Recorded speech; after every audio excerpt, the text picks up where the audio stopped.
Thank you all for being with us. We were scheduled to be out here earlier. However, we've been in about a 2-hour meeting discussing and assembling the information that we want to convey to the public.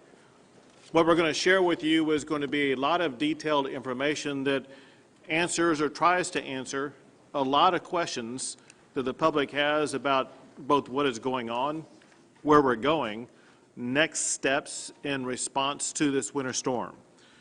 Let me start with this. First is some weather that can be expected over the coming days. The initial and the main storm that has caused the severe damage in Texas is now beginning to move out of the state of Texas. Snow and sleet in northeast Texas will continue to exist, but also gradually move out over the next 6 hours. After that, another round of precipitation will be coming across the state over the next 24 hours. Most of that precipitation will be in the southern part of the state, mostly around I-10 and south, maybe reaching as far north as the Austin area, probably not going much further north than the Austin area.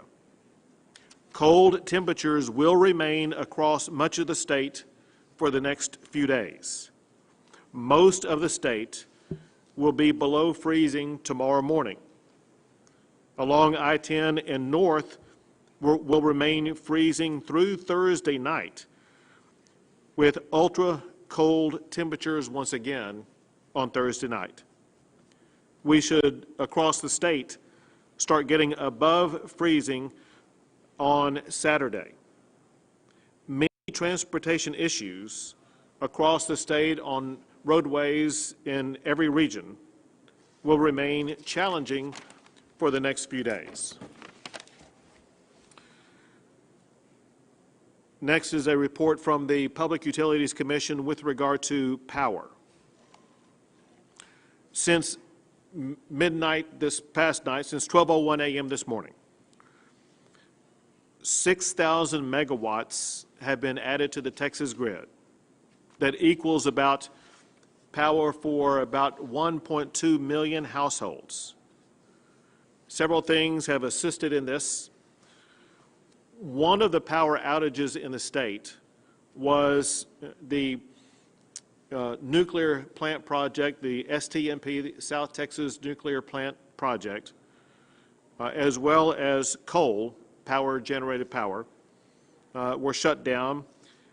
The part of the additional, let me say it this way, in addition to the 1.2 million households that have had power restored already, there will be additional onboarding that will be coming from the South Texas Nuclear Project, which begin operations early this morning and will complete operations tonight. And then additional operations will increase from coal-produced power. They will add more than 2,000 megawatts, which will provide additional power for about 400,000 homes in addition to the 1.2 million that I was talking about earlier. In addition to that, there are various small natural gas generators that are currently going on and off. They should sporadically add about 3,000 megawatts over the next 24 hours, and that would equate to about 600,000 homes. As of this time, there continues to be problems with natural gas-fired generators as well as wind generation. About 19,800 megawatts of gas-powered generation is still offline because of either mechanical issues or the lack of the supply of gas for those gas generators to produce power. 17,200 megawatts of renewable generated power remain out either because of freezing of the wind or because of lack of sun for the solar. Some natural gas produced in Texas and I'm about to tell you a way in which we will be adding more power to our system. Some natural gas produced in Texas is currently being shipped to locations outside of the state. I have, earlier today, issued an order effective today through February the 21st, requiring those producers that have been shipping to locations outside of Texas to instead sell that natural gas to Texas power generators that will also increase the power that's going to be produced and sent to homes here in Texas. That will increase the ability of gas power generators in Texas to increase power sent to the Texas power grid. Through multiple phone calls and actions, the White House has assisted Texas with orders that allow additional power generation or have accelerated the nuclear plant restoration. Also, another issue that I will be coming to here shortly is talking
Commission. Those include, for the most part, Encore, CenterPoint Energy, AEP, and Texas New Mexico Power. And an order has been made to ensure that everybody that is subject to regulation by the PUC will have access to power on at least a rotating basis during the remaining time period until power is fully up and running. I have some more information to cover, but I want to let you know a couple of topics that will be coming up that will be addressed by other people at the table. A broad category is the emergency response efforts to help Texans in need at this time, and that will be addressed by Chief Nimkid of the Texas Division of Emergency Management.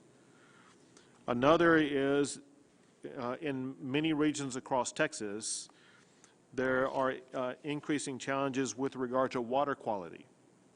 They will be addressed by Toby Baker, the Executive Director for the Texas Commission on Environmental Quality.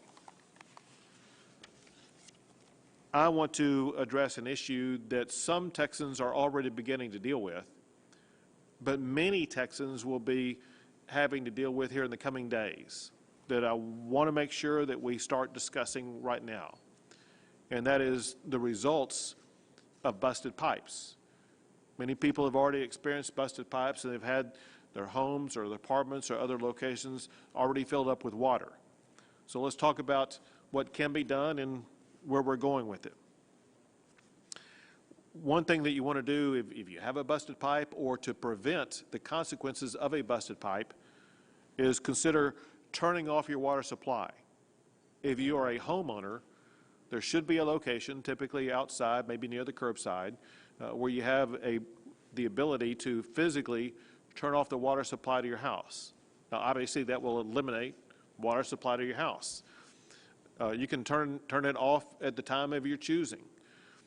If you do not turn it off, one thing that could happen is that when power does come back onto your house, or when just because the outside temperature begins to warm up, there will come a point in time when the ice frozen in your pipes will begin to melt, and the busted pipe will suddenly start spewing water throughout your house, maybe in multiple locations. One way to slow down that water flooding into your house is by taking that action in advance to turn off your water.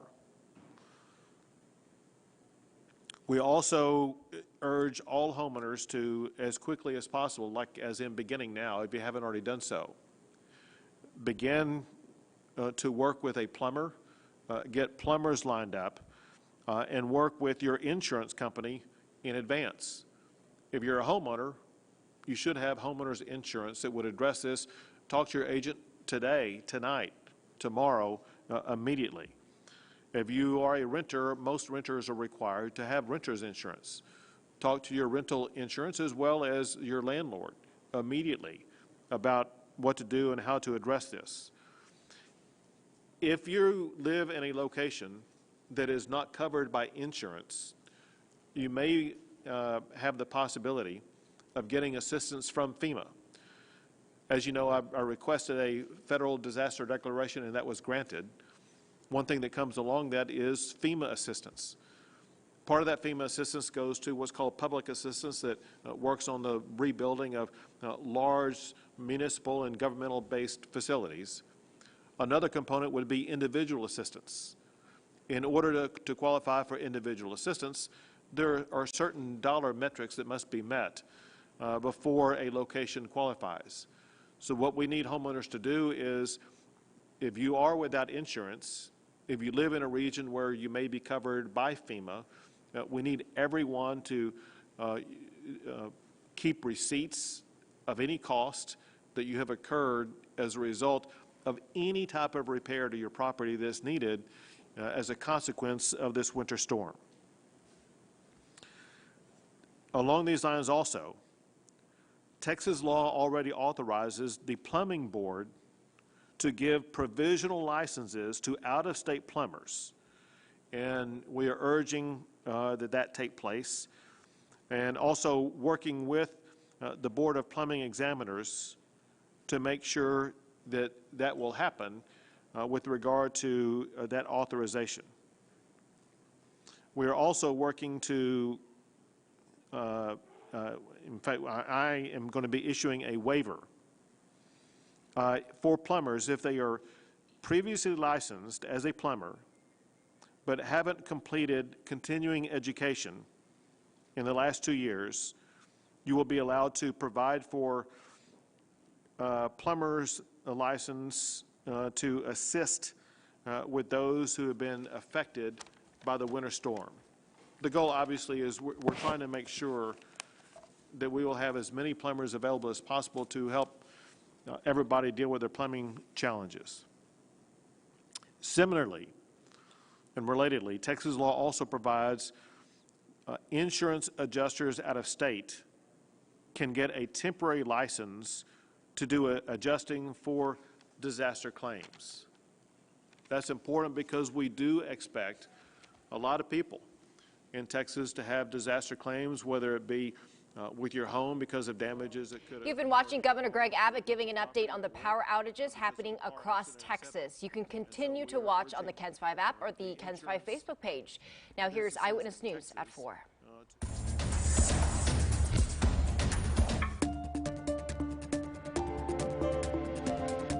First at 4, brand new information just into the KENS 5 newsroom that affects your water.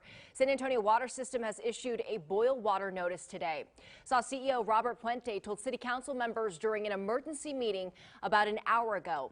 Puente says it is only a precautionary water boil notice. Broken pipes and larger than normal water use has caused water pressure to drop across the city. We're getting more answers from SAWS about why people are without water in just a few minutes. Northside ISD and Northeast ISD are canceling classes for the rest of the week. Both school districts say winter weather and the ongoing power outages at campuses are making it impossible to keep schools open. There will be no remote or in-person learning this week. For a complete list of school closures, visit our website, KENS5.com. San Antonians are still struggling without power. The CPS Energy map shows more than 200,000 customers are without power right now. If you do have electricity, you're urged to lower the thermostat to 68 degrees and turn off any appliances and lights not in use.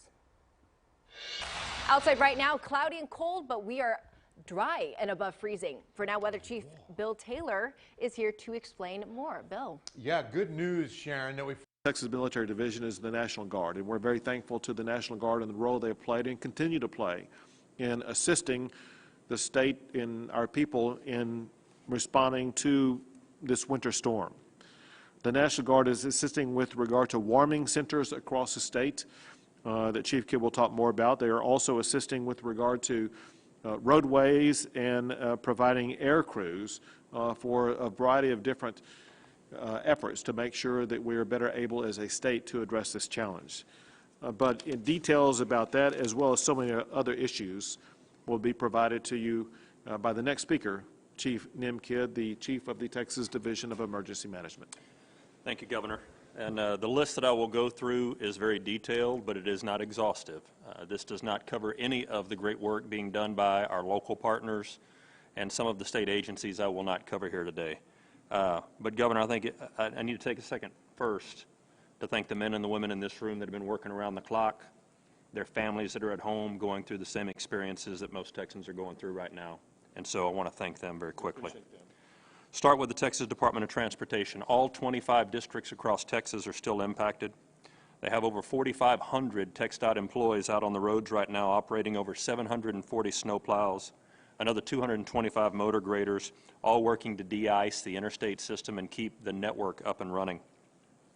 There are over 5,200 road sections that are still affected by this, with 37 closures. They're working very closely with the Forest Service, county commissioners, construction contractors, and renting every piece of equipment they can find to help keep roads open. I think one of the most important jobs that they have right now is prioritizing and clearing routes to critical infrastructure and coordinating with local governments for access to hospitals, working with the Public Utility Commission to make sure that the power plants are still up and running and access to them, and working with our fuel vendor. Transition to the men and women of the Texas Department of Public Safety.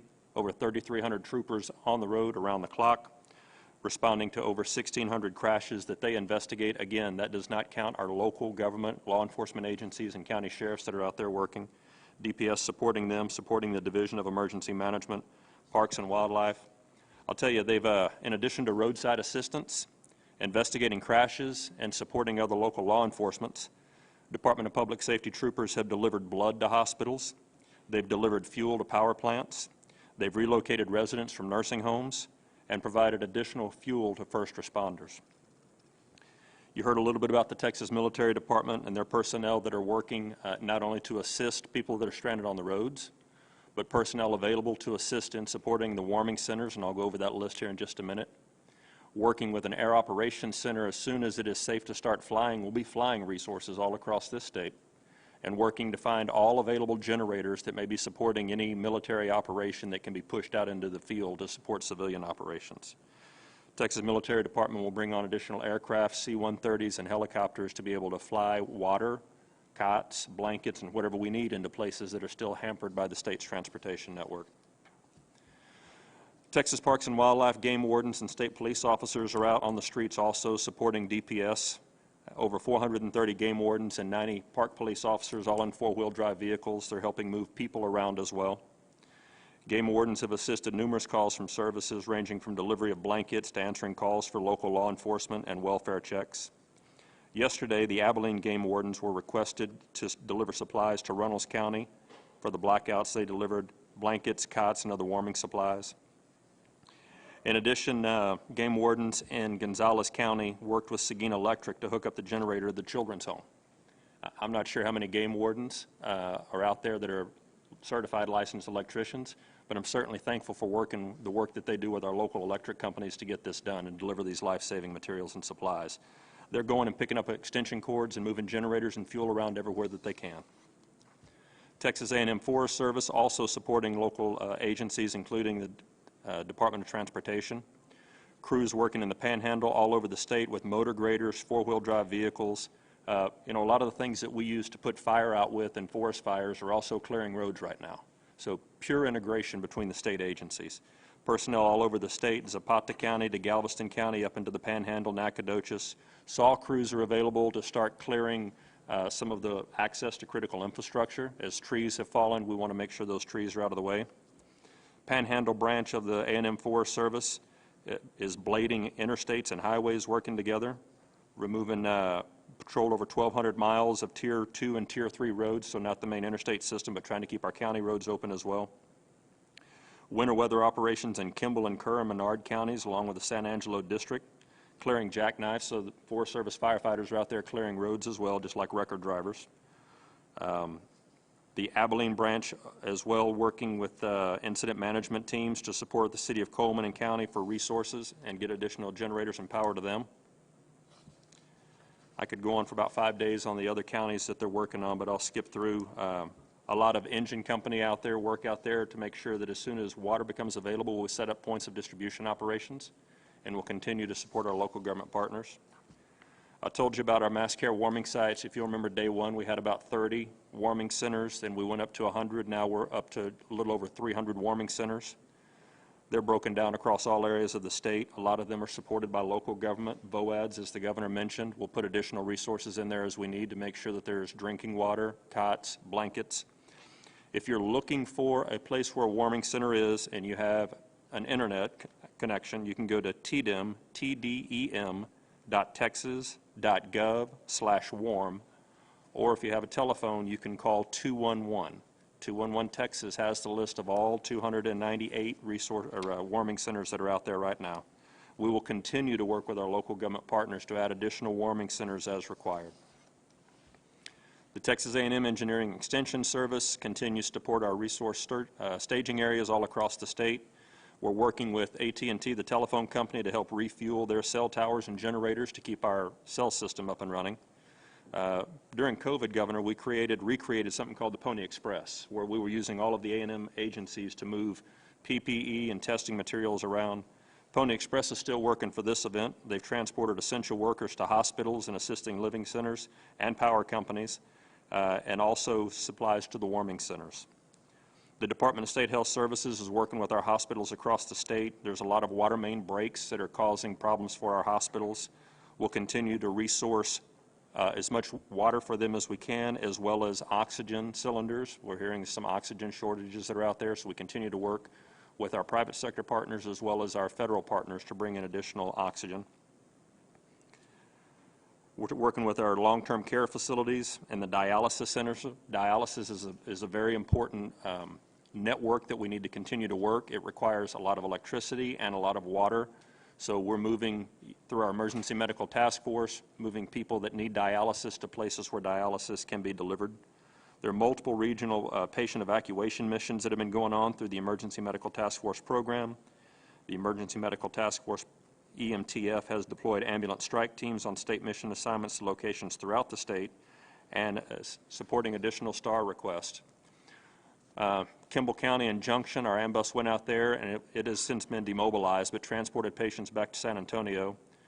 Ambuses in Garland have been activated, Coleman County activated, and again, a list here from Atascocita to Fort Bend to Hopkins County to Frisco to Fort Bend County to Flower Mound to Cedar Hill to Frisco, all working across the state, moving patients from places that don't have electricity to places that do. We continue to support our local government partners with the AMBUS program, and really thank you to all of those local responders that are helping with that. The 2-day AMBUS missions have relocated over 300 personnel.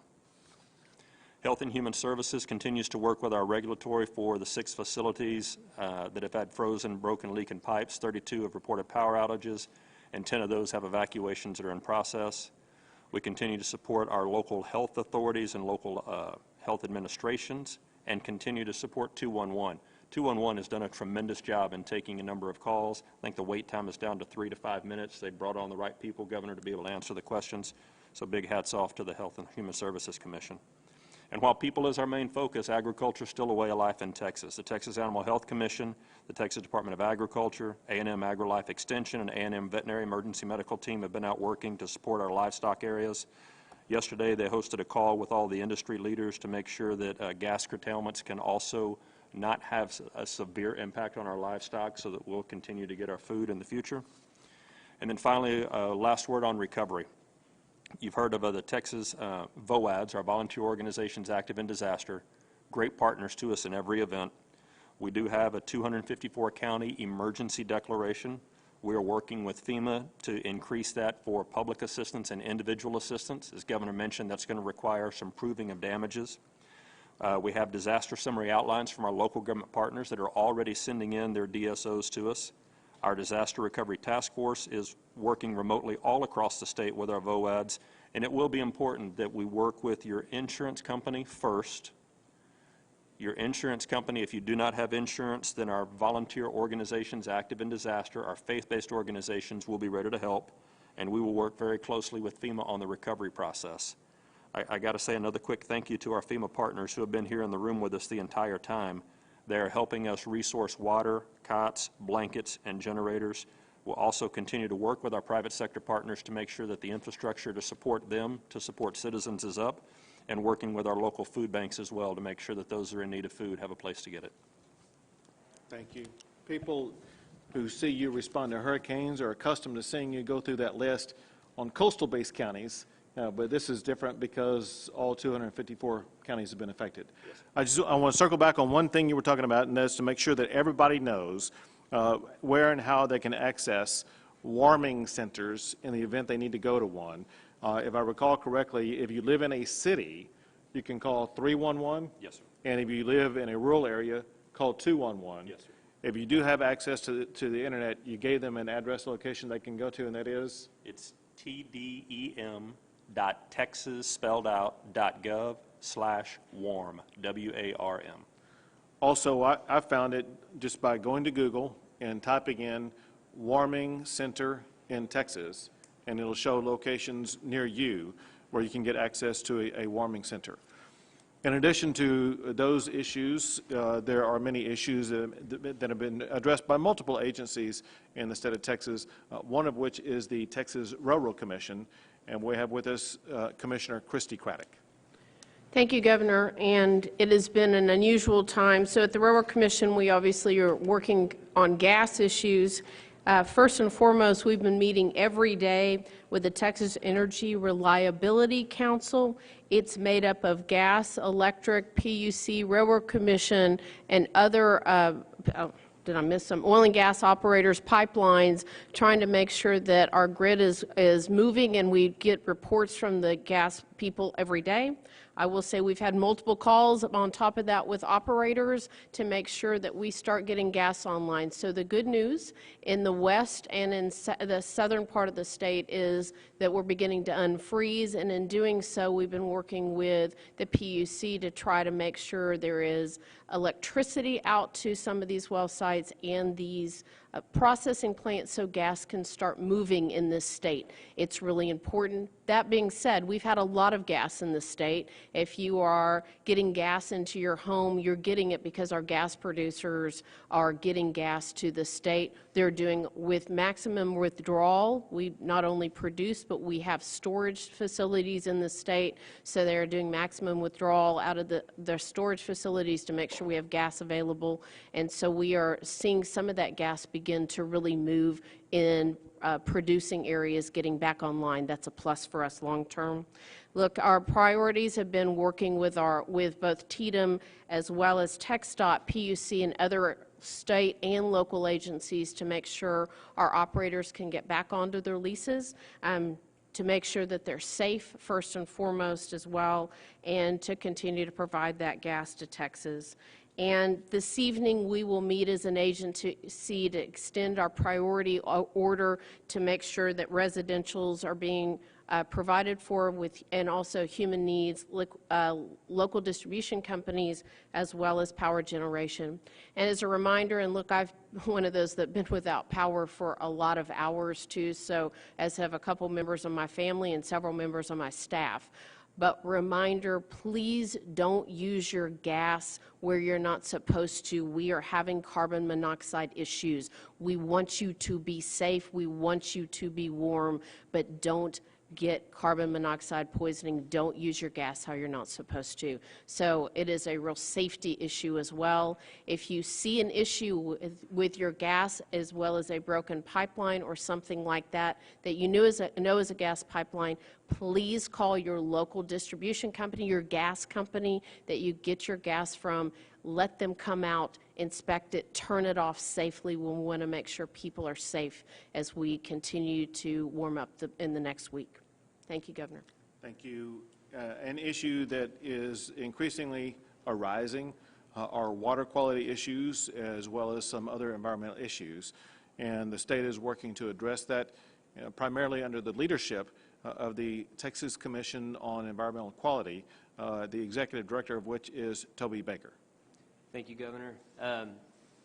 We've seen over the last 24 hours the number of local drinking water systems being impacted go up significantly.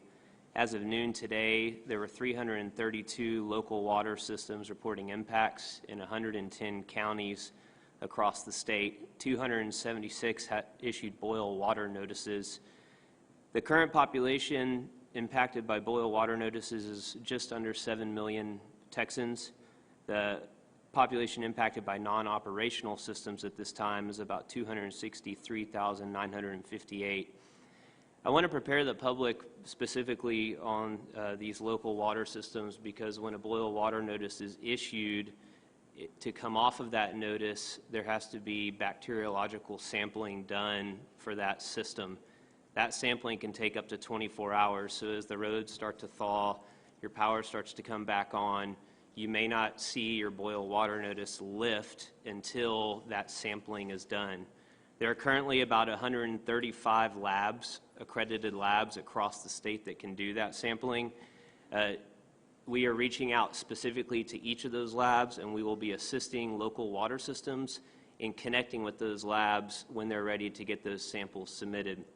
We've also partnered with the EPA to start looking at labs in other states, our partnering states around us, to try to access some of those labs as well so we don't run into a bottleneck with the testing.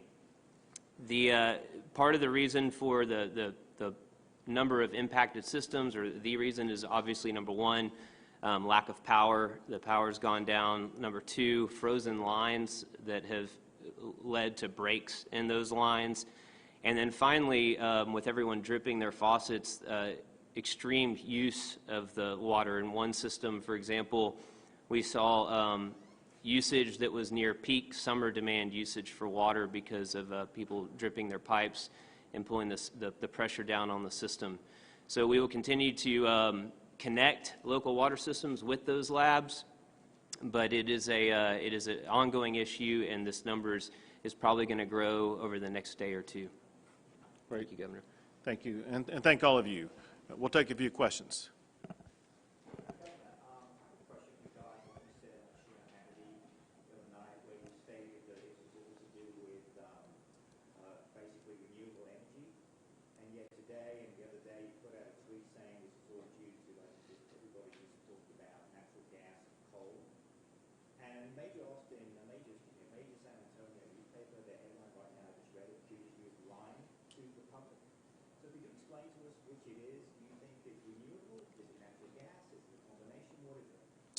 So over the past 24 to 48 hours, I have conducted about 24 or more interviews, and I have repeatedly talked about how every source of power that the state of Texas has been compromised, whether it be renewable power such as wind or solar, but also, as I mentioned today, access to coal, generated power, access to gas generated power, also have been compromised, whether it be with regard to systems freezing up or equipment failures, as well as our nuclear power facility.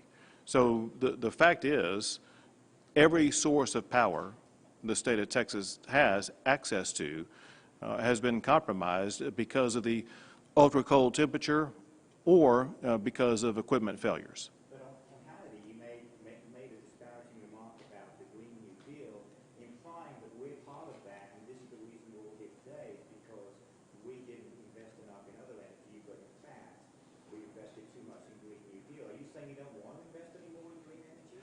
What I made clear was the fact that if we relied solely upon green energy, that would be a challenge. But in Texas, we do not rely solely upon green energy. We have access to all sources of energy. So you're now saying, totally Yeah. different to what you said on Hannity. Is that right? Not at all.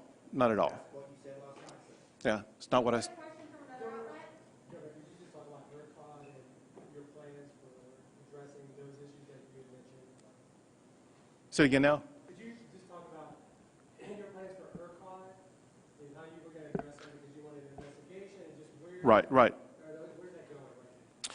So today I spoke with both the Lieutenant Governor and Speaker, and both the House and Senate will begin investigations, if I understand correctly, next week. And that will begin that process where we fully evaluate exactly what was done and maybe what was not done in both the decision process as well as the action process by ERCOT, making sure that we get to the root of any missteps that took place, what was done, what can be done better. Governor Abbott, on Hannity last night, you mentioned how wind and solar had grown, but did not bring up natural gas. But you talked about how local stations across the state, why didn't you bring up natural gas and coal shutdowns on the scale, especially on a national scale? Sure. As you point out, as I stated on local TV stations as well as local radio shows, I talked about the challenges to all of the power generation sources that we have in the state of Texas, including wind and solar, but also including coal, including natural gas, and including nuclear also. I was asked a question on one TV show about renewable, and I responded to that question. Governor, so rural counties, and you mentioned a lot of things that are on the way with water, blankets, and cots. Can you give a timetable, or is it just a matter of when the weather gives you the opportunity? I'm sorry, an opportunity to what? To deliver these goods out to the rural counties? So we're delivering them to the rural counties. We've already delivered them to rural counties, but Chief Kidd will have the details about that. Yeah, so, Governor, you're exactly right. A lot of these deliveries have already been made. As more requests, more will come out. There are some places that the roads are just so bad we can't get to them. That's why we're bringing up the Air Operations Center to be able to fly resources in. But this isn't we're going to wait until it's a blue sky day to get our stuff out there. We're already moving as much as we can that we can get our hands on. Governor, can you talk about messaging here? There have been, obviously it's a fluid situation, but you're the guy at the top. Can you help tell people what is actually going on? Do you know what's going on with what's going on with the power right now? Sure. People have no power, people have no water. Sure. So here's what's going on with the power. There are multiple sources of power that go into the power grid in the state of Texas. And I'll just tick them off one by one. One source of power is the South Texas nuclear project. That power source was down until I think the early morning hours today, or late last night at the earliest. And it takes a while for it to fully power up. And as I understand, it has been adding power to the power grid as the day has progressed and should be fully operational as of tonight. I'm going to go through these.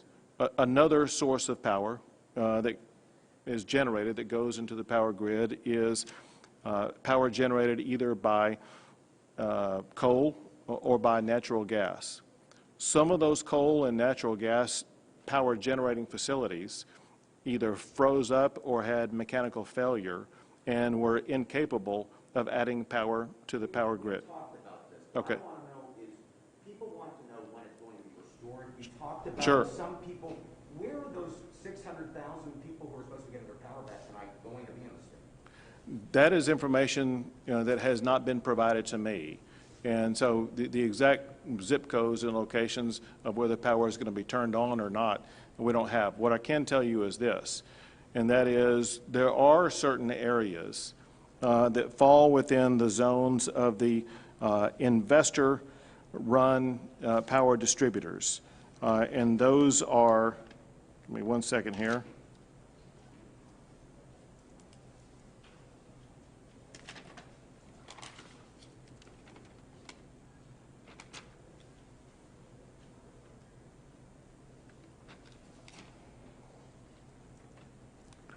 Lost my notes. ERCOT's giving you no direction on this. I mean, is that the feeling here? ERCOT has not provided information about which location and which geographic location the additional power is coming onto or is not coming onto. You have no control over ERCOT. So ERCOT is an independent private entity that candidly, I have both investigated and prosecuted before when I was the Attorney General of Texas. And we're now investigating again. I'm not suggesting in any way that there's been any criminal activity or anything like that, but it is something that needs to be looked at with regard to it is kind of opaque, the way that it runs. It's not transparent. And one thing that everybody needs out of ERCOT is greater transparency, especially the residents across the state of Texas. Governor Abbott, has this changed your opinion at all on climate change? This is something that Texas has never seen before, all the way down to Galveston. Has this changed anything, and where does this lie as a priority, this legislative session for you? Well, we want to, this session, make sure that we address these challenges, just like what we did in the aftermath of Hurricane Harvey. It was important to be able to respond to the challenges posed by Hurricane Harvey. This is a different type of climate event. This is a once in every 120-year cold front event they have to respond to. I will say this, and that is the last time the state dealt with something like this was actually in 2011. There was a severe cold spell in the state of Texas at that time. That led to changes both with regard to ERCOT, but also with regard to the power system in the state of Texas. And so this session, we want to undertake the same type of review that was done in the session in 2011, maybe reevaluate some of the decisions that were made in 2011. But we want to make sure that we are capable of ensuring that the state will be able to withstand cold spells like what happened this time. All right, last question. Governor, could you just talk about the need to conserve energy and maybe what you've done with state agencies to turn lights up on buildings, around the Capitol, et cetera? First, I will tell you that all state agencies have been actively involved in conservation of energy, turning off power whenever and wherever possible, as well as we've seen residents and, importantly, downtowns. Let me mention this real quick. As many people reported, there were downtown buildings that had lights on while other people had no power at all in the cities around those downtown areas. I saw last night it looked like in downtown Houston they had shut off their lights in the downtown area and those buildings. I don't know what happened in the other large downtowns, but turning off lights that are not needed right now would be a way. There would be more power available on the grid that we would be able to get to residential areas. As a result, we urge everyone, but especially the large users of power, to do everything possible to keep your lights off if they are not needed. All right, thank you guys so much. That's it. Thank you.